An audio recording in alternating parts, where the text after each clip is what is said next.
మొదటిసారి ఓటు వేయడం నాకెందుకో కంగారుగా ఉంది. నేను ఓటుని సరిగ్గా వినియోగించుకోవాలని అనుకుంటున్నాను.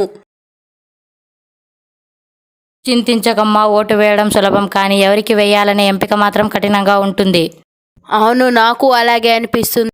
చాలా మంది అభ్యర్థులు ఉన్నారు, కానీ ఎవరిని నమ్మి ఓటు వేయాలో తెలియడం లేదు.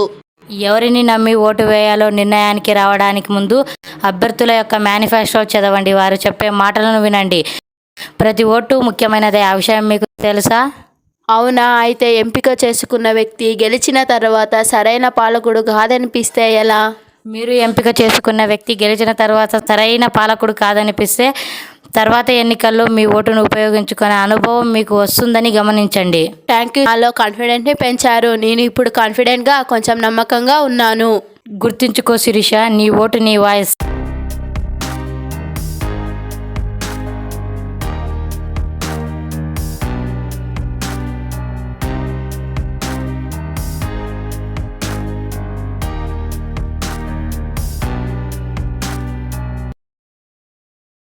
నేను ఓటు వేశాను. మొదటిసారి ఓటు వేశాను. కంగ్రాట్స్ శిరీష, ప్రపంచంలోనే అతిపెద్ద ప్రజాస్వామ్య ఎన్నికల్లో భాగస్వామి అయ్యారు.